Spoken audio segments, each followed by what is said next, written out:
D'abord,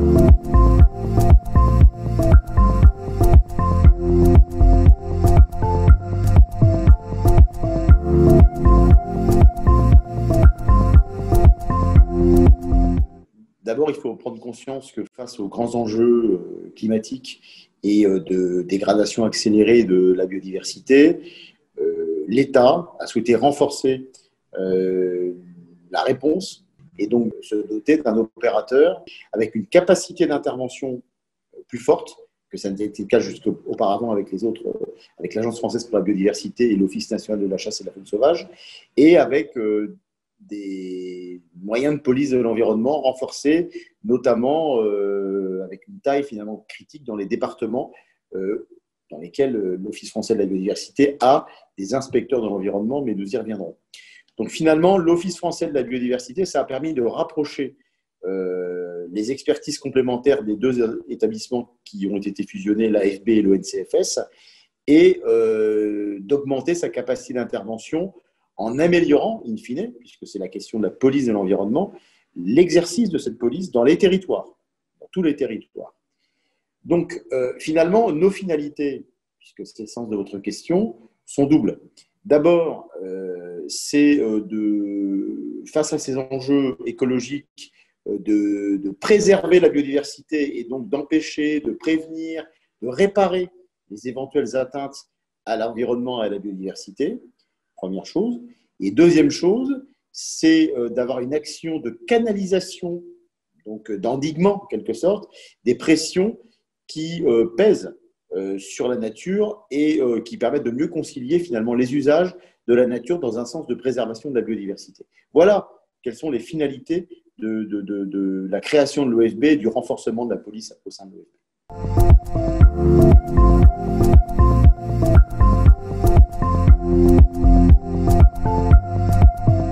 D'abord, il faut souligner que la loi du 23 mars 2019, elle a permis renforcement des prérogatives tant judiciaires qu'administratives des inspecteurs de l'environnement, qui sont nos policiers de l'environnement, et que c'était très attendu afin d'accroître ce que je vous disais juste avant, c'est le caractère dissuasif finalement du dispositif de répression des infractions, des infractions au code de l'environnement et des infractions qui menacent finalement la biodiversité, toujours partir des enjeux.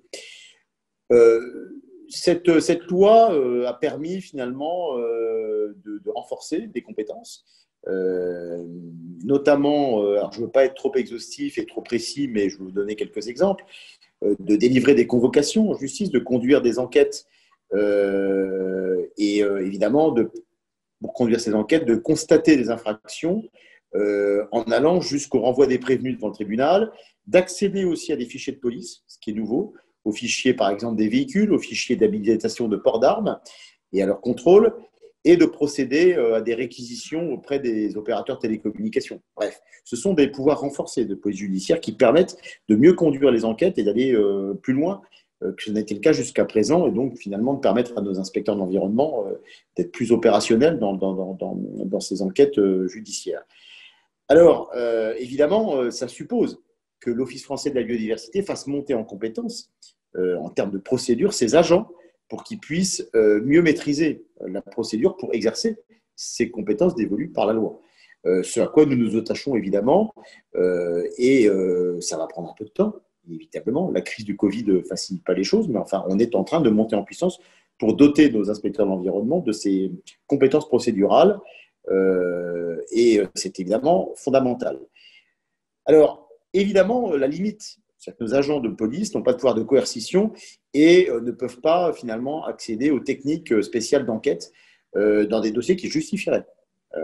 Donc, ça nécessite le recours à des officiers de police judiciaire parce que nos inspecteurs de l'environnement ne sont pas stricto sensu des officiers, ce qu'on aurait souhaité, judiciaires de l'environnement, des OJE. Voilà. Donc, finalement, ça crée une dépendance à la disponibilité, à la capacité des OPJ de traiter ces affaires-là. Et finalement, c'est une entrave au bon déroulement, au bon traitement des procédures pénales que nous suivons dans le cadre des contentieux liés à la biodiversité et des procédures que nos agents peuvent engager. Donc tout ça pourrait trouver des solutions, hein, puisqu'il en existe, par la possibilité soit d'habiliter finalement nos agents, nos inspecteurs de l'environnement, officiers de police judiciaire, mais nous ne demandons pas cela, nous ne demandons pas que tous nos agents soient habilités, puisque d'abord, ça c'est pas raisonnable de considérer que tous les inspecteurs de l'environnement devraient être officiers de police judiciaire. En revanche, il nous semble que avoir doté ou spécialisé quelques agents par région, on va dire de 3 à 5 par région, de ces pouvoirs de police judiciaire et de ce statut complet, permettrait finalement, sous le pilotage fonctionnel évidemment des services de police judiciaire, de renseignement de notre direction de la police et du permis de chasser, je vais vous en dire un mot, qui a déjà fait un gros travail sur ce sujet-là et qui est monté en compétence et a fait monter en compétence nos agents sur la police judiciaire. Ce statut permettrait finalement de mieux mener à terme les enquêtes et finalement d'être plus efficace et opérationnel, parce que c'est le sens de nos missions. Nous n'avons pas ce pouvoir final de contrainte qui finalement est une entrave à la finalisation d'enquêtes et qui nous oblige à recourir à d'autres services. Si nos agents l'avaient, je veux dire dans la limite de ce que je viens de vous dire, c'est-à-dire pas tout le monde et de manière très encadrée par nos services et avec une montée en compétences procédurales, eh bien, nous pourrions avoir ce pouvoir de contrainte et finalement délester d'autres services et mener ces enquêtes jusqu'au bout. Donc, ce serait un progrès et surtout une efficacité supplémentaire dans la répression des atteintes environnementales. Ne perdons jamais le sens de nos missions.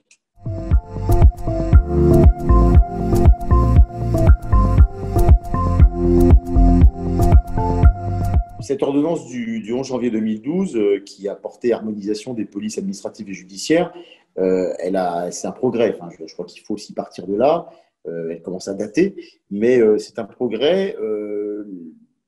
Le problème est qu'il persiste, malgré cette ordonnance, un certain cloisonnement lié au dispositif juridique et à la codification du droit qui est très fragmentée, si je peux la qualifier comme ça. C'est-à-dire que vous avez nos inspecteurs de l'environnement s'appuient sur différents codes. Ils sont chargés d'appliquer et de faire respecter le code de l'environnement. Mais il existe aussi le code rural, plusieurs codes, le code de procédure pénale, le code de sécurité intérieure, et ce qui renforce finalement la complexité et les divergences persistantes entre ces différents codes qui répondent à des univers réglementaires différents. Voilà. Donc, il est évident que s'agissant des pouvoirs de police spéciale qui sont prévus par le code de l'environnement, nous l'appliquons, mais il y a des divergences et des difficultés d'interprétation qui peuvent conduire à des difficultés procédurales. Voilà. Par exemple, je ne donnerai qu'un exemple, mais nos agents qui peuvent évidemment rechercher, par exemple, des espèces, des animaux, végétaux, minéraux, ils peuvent les chercher dans tous les lieux, mais ils ne peuvent pas pénétrer dans les domiciles à usage d'habitation parce que d'autres codes l'interdisent. Voilà, le code de l'environnement leur demande de réprimer ces atteintes. Donc on voit que l'existence de plusieurs codes de procédure et de plusieurs procédures dans des codes différents surtout rend compliqué l'exercice. Alors évidemment tout ça, l'ordonnance était déjà un progrès, maintenant il faut aller plus loin, il faut avancer et évidemment nous ce que nous souhaitons c'est qu'on aille vers l'harmonisation, une évolution vers l'harmonisation de ces différents codes pour que la procédure soit plus efficace. Il existe, j'en parle dans les détails, des travaux qui ont été conduits, notamment par le Conseil d'État. Tout ça pour vous dire, sans être trop technique, que l'objectif, c'est quand même d'amoindrir les difficultés, les divergences d'interprétation qui tendraient quand même à ce qu'il y ait une simplification, une harmonisation du droit en ce qui concerne la procédure de répression des atteintes à l'environnement pour que nos objectifs poursuivis, finalement, soient mieux atteints.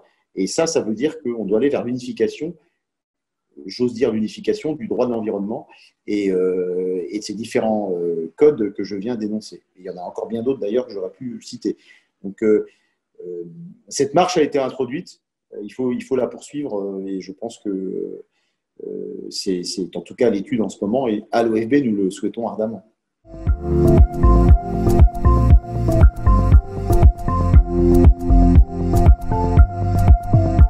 Vous savez, nous, on est des établissements publics sous tutelle et on travaille aussi avec l'ensemble des ministères qui ne sont pas forcément de tutelle, comme le ministère de la Justice, comme le ministère de l'Intérieur, comme les autorités administratives indépendantes, les pouvoirs juridictionnels. Donc, nous, on est en appui et on fait des propositions.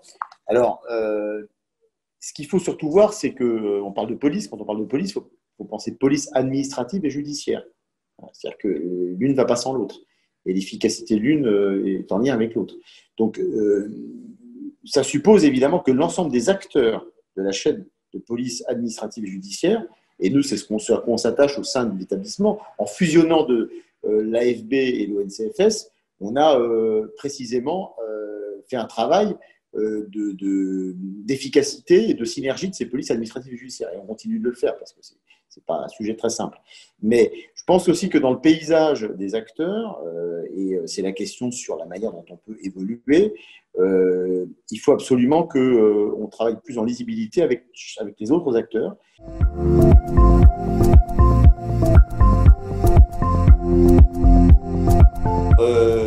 Cette recommandation d'aller vers un service d'enquête judiciaire environnementale, nous, le B, on y est très favorable. On y est favorable parce qu'il faut qu'il y ait une véritable synergie entre les différents acteurs que sont le CLAES, sous tutelle gendarmerie nationale, qui est un service qui dépend de la gendarmerie nationale, qui est un établissement public aussi, les douanes, qui dépendent du ministère des Finances, et l'OFB, qui est sous tutelle du ministère de la Transition écologique et de l'Agriculture.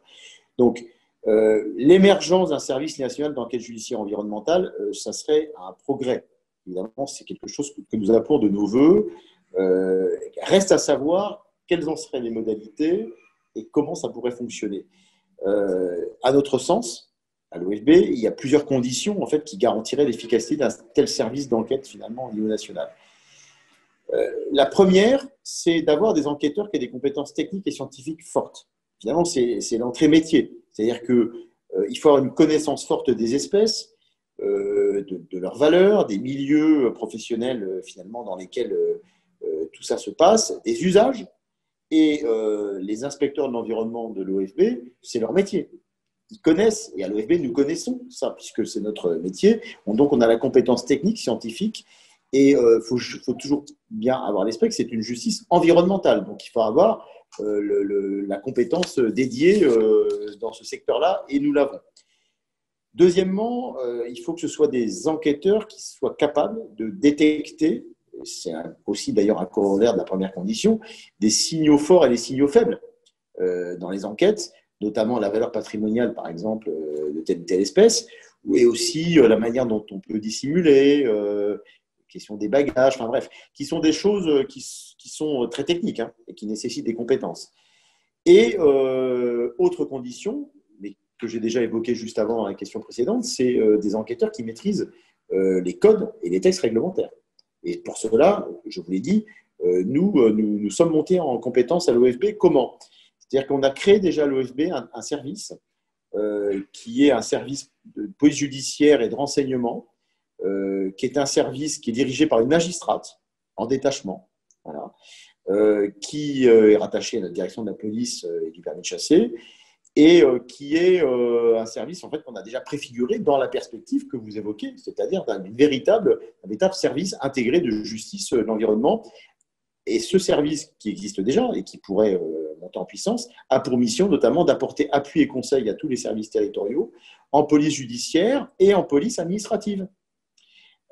Et notamment sur les problématiques de faune sauvage captive, qui sont des problèmes malheureusement qu'on rencontre de plus en plus, pour diriger des enquêtes, et j'insiste, de dimension nationale et internationale, en liaison avec les services que j'évoquais tout à l'heure, le CLAESP, les douanes, pour être à la hauteur des enjeux. Donc, finalement, cette idée que vous évoquez, qui sont entendues dans le rapport d'un véritable service à compétence nationale finalement de justice environnementale, permettrait de poursuivre cette démarche déjà engagée au sein de l'OFB, et cela permettrait finalement de bénéficier de la compétence de nos inspecteurs de l'environnement en matière de police administrative qui existe déjà, et évidemment de police complémentaire à la police judiciaire dans de nombreux domaines d'atteinte à l'environnement que j'ai déjà évoqués. Et il faut quand même savoir qu'à l'OFB, nous avons 1900 inspecteurs de l'environnement sur l'ensemble du territoire, ce qui force une capacité d'intervention qui évidemment renforcerait ce lien entre ce service national et le terrain et le territoire, avec un maillage territorial vraiment conséquent.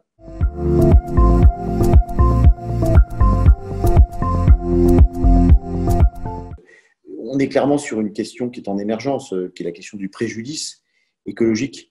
Je pense que nos concitoyens n'ont pas encore sans doute assez conscience, même si la conscience monte dans la société, c'est une évidence, et il faut accompagner cette conscience qui sans doute générera du contentieux. Voilà. Ça, c'est la réponse à la question sur les causes. En ce qui concerne la manière dont on peut travailler finalement à l'émergence la reconnaissance d'un véritable préjudice écologique, qui est une question qui monte dans le monde entier d'ailleurs, hein, pas seulement en France, et dont la France se saisira inévitablement. Nous y travaillons. On a, je vous disais, une magistrate, on a 2 magistrats en fait au sein de l'établissement qui travaillent sur le sujet. Maintenant, il faut qu'on y travaille plus, c'est sans doute, et on sera mandaté pour le faire, pour faire en sorte de monter en puissance et de proposer finalement les moyens de qualifier ce préjudice et d'y remédier, avec évidemment nos tutelles et puis l'ensemble des autorités qui créent du droit, pour essayer de définir, qualifier et de répondre finalement au préjudice écologique. En ce qui nous concerne modestement, on travaille avec des opérateurs qui nous sont rattachés, comme les parcs nationaux par exemple, et qui évidemment sont des opérateurs qui sont très confrontés à ça, puisqu'ils sont très territorialisés, ancrés dans les territoires, et qui, dans leur périmètre, dans leur ressort, constatent des préjudices et des atteintes à la biodiversité. Donc on travaille avec eux. Mais vous voyez qu'on est quand même sur une notion, un concept qui est très naissant. Et ce qui est certain, c'est que l'OFB a vocation à accompagner cette montée en puissance et à y répondre à la mesure de ses moyens et de ses compétences. Donc c'est l'articulation finalement entre le national, ce service à compétence nationale, et la dimension territoriale des inspecteurs d'environnement qui permettrait de bien articuler ces 2 dimensions pour monter en compétences. Nos magistrats sont là, et on a aussi un partenariat qui va s'accroître avec l'École nationale de la magistrature, qui est évidemment public auquel je parle aujourd'hui, c'est de quoi je parle, qui nous accompagnera et qui nous aidera à être meilleurs dans ce domaine-là, et aussi à faire reconnaître aussi le préjudice écologique, environnemental, parce que c'est finalement l'interaction entre eux et nous, entre ce que l'OFB apporte en termes de connaissances, d'expertise sur ces milieux, ces espèces, et l'expertise juridique spécialisée de l'ONM et des magistrats spécialisés qui vont permettre, je pense, de progresser collectivement pour faire que ce préjudice écologique soit réellement reconnu et réellement réprimé. Parce que finalement, c'est ça notre ambition collective, à la fois des juristes et des spécialistes des milieux que nous avons à l'Office français de la biodiversité.